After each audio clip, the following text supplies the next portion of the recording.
All right, in this last video, I want to show you a few more things. The first one being heat maps. I love heat maps because it uses the visual ability for your brain to find patterns to visualize large amounts of data.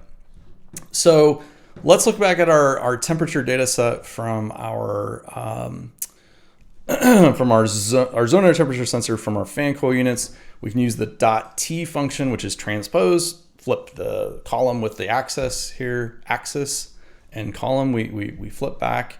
And then once we've transposed, we can use a Seaborn function called heat map, which here we'll see in a second. It's really beautiful.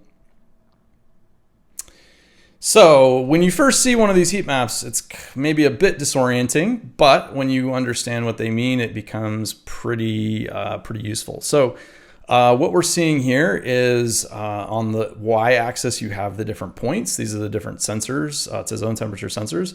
Down on the bottom, you have the timestamp. You have all the way from early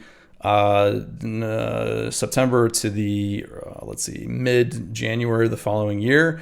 As we saw before, we saw a bunch of data that, really pops up here later on in the time range.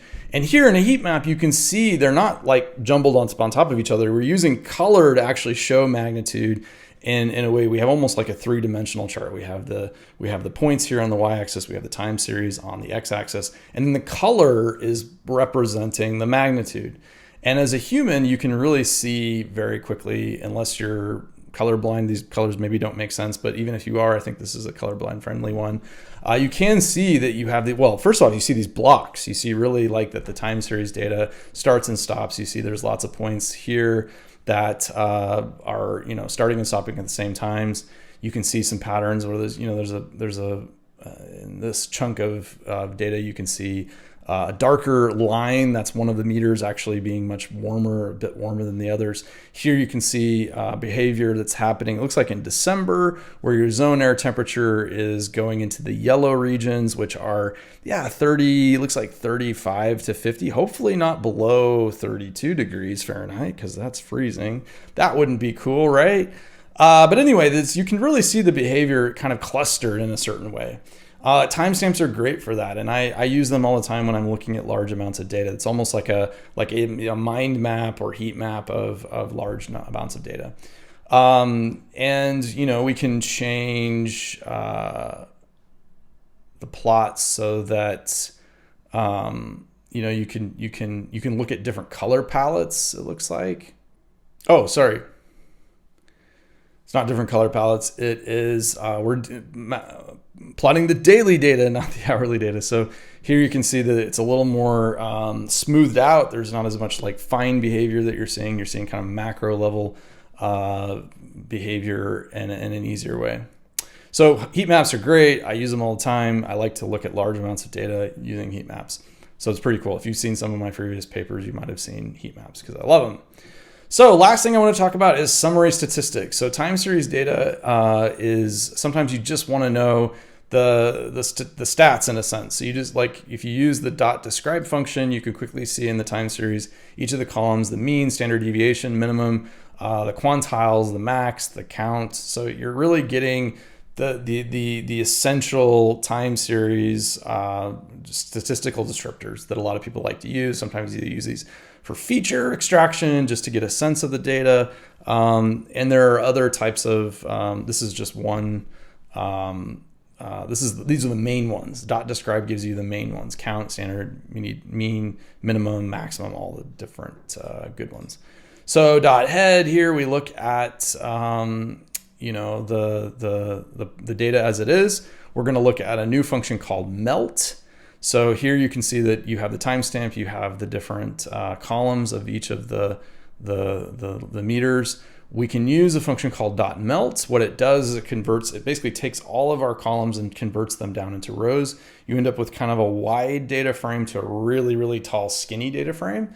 And that is useful. Let me show you the melt function here. That is useful. Here when you want to get the timestamp, sensor, temperature, and what you end up with is a column called sensor, which is all of the columns you had kind of converted down into this tall, skinny one. What this does is like in Seaborn, you have certain functions like Boxplot, which are very much, which need this type of data transformation. So when we use the Boxplot function on this melted data, that's where you can actually get visualization where you see each of the time series, which are now here on the x-axis, and you can see the range of behavior in terms of a boxplot. So a boxplot is a graphical representation of the statistical descriptors. If you've never used it before, it's also a great way of summarizing data. We can also create a histogram, which is a plot that also shows range of behavior or distributions. And it's something quite useful when you want to see more minute detail of, let's say, the distributions. So here you can see, and this is a bit jumbled because there's so many of these points. There's like 100 some points. So here you can see the histograms. This histogram would be better as a panel, let's say, or if you plotted these individually or a few of them together. But you can see kind of the distribution of plots here. And there's one certain point which has like tons of count at a very specific temperature. That's probably a point that's flatlined in a sense. The other ones have more modulation here, more diversity. Histogram is of course like a measure of the count according to different bins. And here you can see the bins, and I use histograms a lot as well. Here, let's create a data set with the different statistics. So .describe, and then save that in a data frame called stats_data. We can transpose that stats data frame. We can change our metadata set to a string. So right now it's all an integer, but we can change that to a string.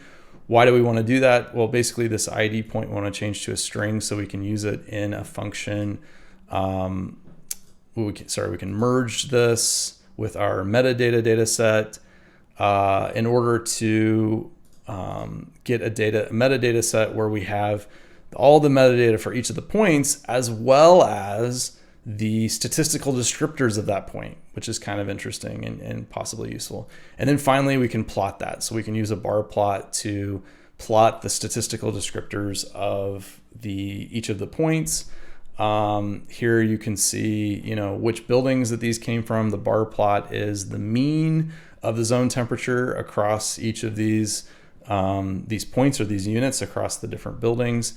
And we did that by merging our metadata set with the time series descriptors that we pulled out of it.